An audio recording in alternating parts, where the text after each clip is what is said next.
सबसे पहले खुदा के दास अपोस्टल अंकुर नूरुल्लाह जी की, उनको मैं जय मसीह की बोलता हूँ और सारी कलीसिया को जय मसीह की। हालेलुया। क्या नाम है आपका? मेरा नाम है गिलदीप। कहाँ से हैं आप? मैं जलंधर से हूँ। आप अपनी गवाही खुद बताएं, क्या गवाही है आपकी? ब्रदर जी, मेरी गवाही ये है कि मैं पंजाबी इंडस्ट्री में और बॉलीवुड इंडस्ट्री में एज अ प्रोफेशनली सिंगर हूँ। पहले था, बट मैं इंडस्ट्री में काम करते हुए मैं गलत कामों में चला गया और मैंने राइजिंग स्टार शो किया जो मुंबई में कलर्स टीवी पे चलता था, जिसपे बिग बॉस चलता है, और उसमें मैं टॉप 5 में कंटेस्टेंट रह चुका हूं। लेकिन इंडस्ट्री में काम करते हुए मेरी जिंदगी ऐसी थी कि मैं शराब पीता था और सिगरेट भी पीता था और गलत कामों में भी था। आप नशे के साथ साथ व्यभिचार में भी थे? जी जी जी जी।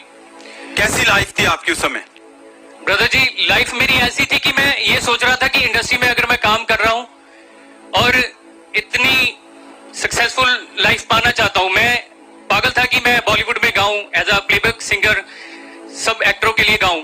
ब्रदर आप बताएं, ये जो फोटोज हैं आपकी, ये किन के साथ है आपकी फोटो? ये मैं लवली प्रोफेशनल, ये कलर्स टीवी पे मेरा ऑफरिंग ग्रुप था, ये मैं लीड सिंगर पे खड़ा हूँ। ये मेरे शोज की सारी फोटोज हैं, पोस्टर्स हैं।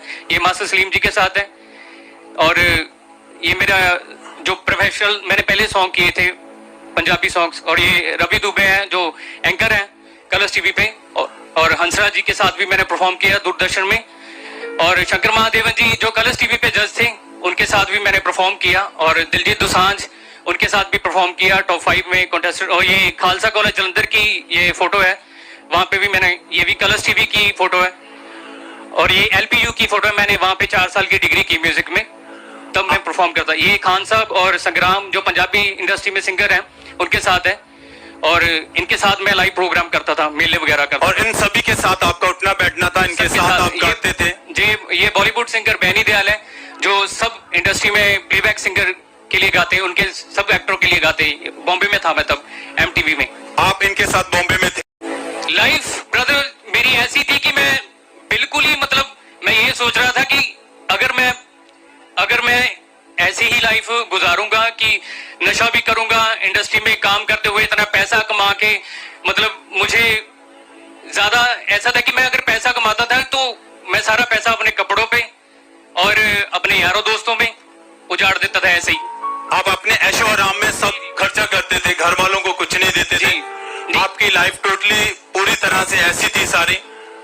ब्रदर जी, घर में मैं खर्चा देता था, अपनी पॉकेट मनी भी रखता था, लेकिन इतना पैसा कमाने के बावजूद भी मैं मेले वगैरह करता था और भी शोज वगैरह करता था, डिवोशनल शोज करता था, मैरिज के शोज करता था, होटल के शोज करता था।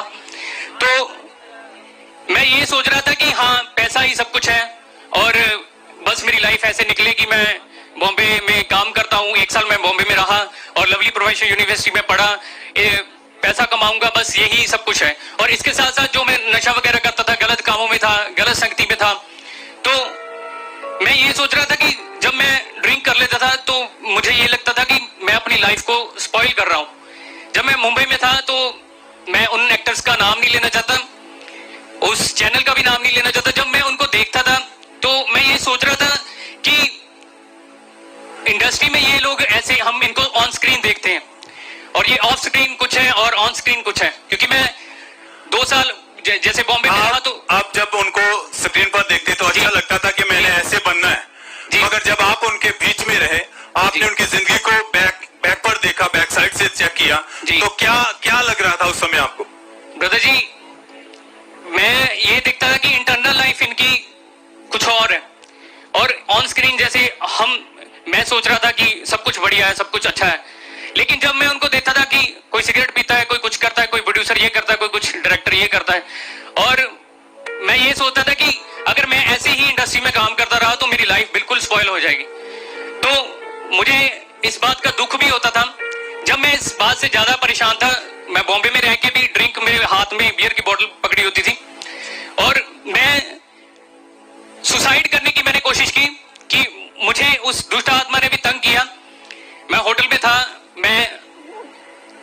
था तब मेरे विंडो के पास जिंदगी से पूरी तरह डिस्टर्ब हो चुके थे। जी, इसी वजह से आप डिस्टर्ब हो चुके थे। जी जी जी आपकी लाइफ डिस्टर्ब हो चुकी थी जी, क्योंकि आपने जब उनके बीच में रह के उनको देखा तो आप चाहते थे कि ये मेरी जिंदगी नहीं, मैं ऐसा, मेरी जिंदगी खराब हो जाएगी जी मैंने इनके साथ नहीं रहना है। जी जी जी आप मतलब उस जिंदगी को बदलना चाहते, छोड़ना चाहते थे वो सब कुछ आप।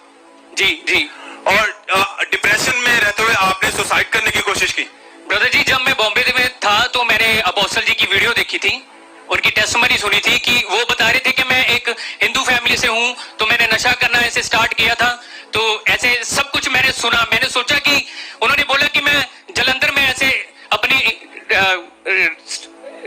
ट्रेन के जब स्टेशन के पास गया ऐसे मैंने सारी टेस्टमनी सुनी। मैंने सुना कि उनको बचाया प्रभु यीशु मसीह ने, अगर उनको प्रभु यीशु मसीह बचा सकता है तो मुझे भी बचा सकता है। मैंने अपोस्टल जी की जब टेस्टमनी सुनी तो मैंने सुना, क्योंकि मैं दीना गांव से हूं, ये साथ में मेरा विलेज है, मैं सोचता था कि मेरे पास में ये मिनिस्ट्री है तो ये मिनिस्ट्री इतनी बड़ी, मैंने पहले सुनते थे इस मिनिस्ट्री के बारे में, तो मैंने सुना कि अपोस्टल जी ने कहा कि विदाउट परमेश्वर आपकी लाइफ बिल्कुल स्पॉइल है। तो मैं सोचता था कि मैं इस चर्च में जाऊं और मैं इस लाइफ को दूसरी लाइफ छोड़ दूं। मैं इतना परेशान हो चुका था। जब मैं बॉम्बे से यहाँ पे आया पंजाब में तो मैंने शोज वगैरह किए, तो शोज करते हुए पैसा अपनी फैमिली को भी देता था और पैसा देने के बावजूद भी लड़ाई झगड़ा घर में रहता था। और जब ये लॉकडाउन हो गया 2020 में तो मेरे शोज वगैरह सब बंद हो चुके थे। तब शोज वगैरह बंद होने के बाद मैंने अपनी फैमिली को कोई पैसा नहीं दिया क्योंकि मेरे पास शोज नहीं थे। तो मेरे फादर ने मुझे बोला कि तू पैसे कमा और हमें दे पैसे। मैंने उनको बोला कि मेरे पास अभी शोज नहीं है, मैं आपको कहां से पैसे दूं। तो मैं इतना परेशान हो गया कि मैं क्या करूं अपनी लाइफ का। तो मेरे फादर ने मुझे घर से निकाल दिया। पैसा ना देने की वजह से आपस में बहुत ज्यादा लड़ाई झगड़ा होने लगा, जिसकी वजह से आपने घर छोड़ दिया। फिर जी मुझे उन्होंने बोला कि तू घर से निकल जा, जब पैसे कमाएगा तो फिर यहाँ पे आना, अगर कोई काम नहीं करना, क्योंकि मैंने म्यूजिक में ही सीखा, सब कुछ म्यूजिक में करना चाहता था। तो शोज वगैरह बंद हो गए तो मैं रेंट पे रहने लगा रामा मंडी में, और मैं इतना परेशान हो गया, डिप्रेशन में चला गया। मैंने सुबह उठना, नहा के फिर फ्रेश होके फिर बेड पे लेट जाना, और मैंने सोचते रहना क्या करूं अपनी लाइफ का, क्योंकि शोज भी नहीं थे मेरे पास। और आप पूरा दिन अपने रूम में बंद रहते थे और सोचते रहते थे जी, और डिप्रेशन में चले गए थे जी, और जिसकी वजह से आपने 4 बार सुसाइड करने की कोशिश की। जी जी जी कैसे? ब्रदर जी, जब मैंने अपनी फैमिली को पैसा देना बंद किया तब मेरे फादर ने मुझे इतना ही बोला कि तूने डिग्री की और इंडस्ट्री में काम करता था, तेरे पास कुछ नहीं, तूने किया कुछ नहीं। और यही बातें मेरे दिमाग में ज्यादा ऐसे होती रही। तो मैं यहाँ पे फुलडीवाल के पास, वहां पे मैं सुसाइड करने जा रहा था, ट्रेन के नीचे मैं बोलता था कि मैं अपना सिर दे दूं। तो फिर मैंने सोचा कि बस के नीचे आ जाऊं, ट्रक के नीचे आ जाऊं। ऐसे मैंने 3-4 बार सुसाइड करने की कोशिश की। ट्रेन के नीचे आके, बिल्डिंग से कूदकर, जी, गाड़ी के नीचे आकर आप चाहते थे कि मैं इस लाइफ को खत्म कर दूं। हाँ जी ब्रदर, क्योंकि मुझे बोलते थे कि तू पढ़ाई करके भी, इंडस्ट्री में काम करके भी तू सक्सेसफुल नहीं हुआ, कुछ भी नहीं किया, तो तू क्या कर सकता है जिंदगी में अपने। क्योंकि आपके परिवार वाले और आपके सभी रिश्तेदार, दोस्त आपको ये ताने देते थे, जिनको सुनकर आप डिप्रेस में हो चुके थे पूरी तरह। जी ब्रदर। खामरा चर्च के बारे में आपको कैसे पता चला था ये? ब्रदर जी, जब मैं फिर पंजाब में वापस आ गया तो रूम में अपने मैंने फिर एक दिन मैं यूट्यूब देख रहा था, तो मैंने स्क्रीन अपनी स्क्रॉल कर रहा था फोन की, तो वहां पे अपोस्टल जी की फिर वीडियो आई। मैंने सरमन सुनने स्टार्ट किए, फिर मैंने वीडियो सुनी अपोस्टल जी की टेस्टमनी, फिर दोबारा सुनी, फिर मैंने ज्यादा सरमन इनके सुनने स्टार्ट कर दिए। तो मैंने सोचा मैं क्या कि यीशु मसीह मुझे इन चीजों से आजाद कर सकता है। क्योंकि ब्रदर जी, मैं सारी जगहों पे घूम के आ गया, सारी जगह पे मुझे कहीं भी शांति नहीं मिली, कहीं भी पीस नहीं मिला। तो मैंने सोचा कि मैं इस चर्च में जाऊंगा और परमेश्वर मुझे चंगा करेगा, आजाद करेगा। सबसे पहले तो अपने हाथों को उठाएं, परमेश्वर के लिए थैंक्स करें। Thank you Jesus. परमेश्वर के दास के लिए थैंक्स करें, क्योंकि खुदा ने उनको चुना है। और फिर आप चर्च में आए। जी, मैं यहाँ पे वर्शिप हो रही थी, लाइव चल रहा था सारा कुछ। मैंने हेडफोन्स लगाए, अपनी बाइक पे आ रहा था, मैं हेलमेट पहना था और मास्क पहना होगा, मैंने गॉगल्स लगाई हुई। तो मैं सुन रहा था यहाँ पे वर्शिप के सॉन्ग चल रहे, तो मैं रोने लग पड़ा बाइक पे आता था। जब मैं चर्च में आया, ओवरफ्लो सेक्शन के बाहर मैं खड़ा था, तो मुझे मेरे सामने, मेरी आंखों के सामने जितने मैंने पाप किए, जितनी मैंने गलतियां की, वो वो सभी मेरी आंखों के सामने आ रहा था। तो मैं परमेश्वर से ये मांग रहा था कि परमेश्वर तू माफ करने वाला परमेश्वर, मुझे माफ कर दे, मेरे गुनाहों को माफ कर दे। परमेश्वर तू धर्म और जात को नहीं बदलता, तू हमारा जीवन बदलता है। मैं और फिर आप 1 नवंबर 2020 को आप संडे मीटिंग अटेंड कर रहे थे जी, क्या हुआ उस दिन? जब मैं मीटिंग में आया तो अपोस्टल जी प्रार्थना कर रहे थे कि आपको नशे का आत्मा, दुष्ट आत्मा छोड़ के जाए, व्यभिचार का गंदा आत्मा छोड़ के जाए। आइए हम उस प्रार्थना को सुनते हैं पहले।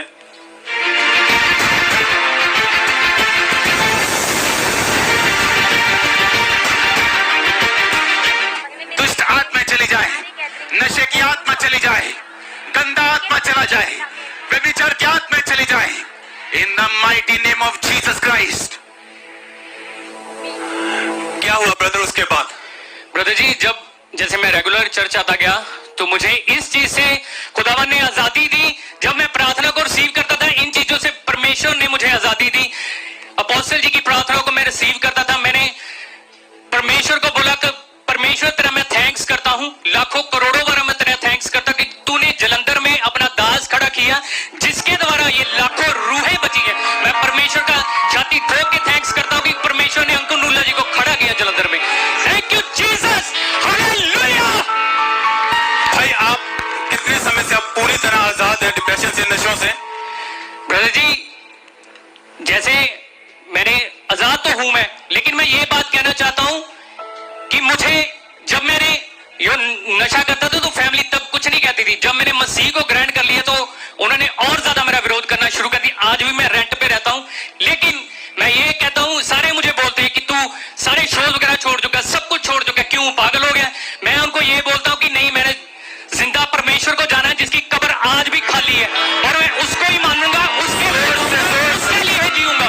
मैंने अपने फादर को, मेरे फादर ने मुझे बोला कि तू अंग्रेजों के गुरु को मानता है। मैंने उनको बोला मैं अंग्रेजों के गुरु को नहीं मानता, मैंने बाइबल पढ़ी। जब परमेश्वर ने इस भाई की लाइफ को चेंज किया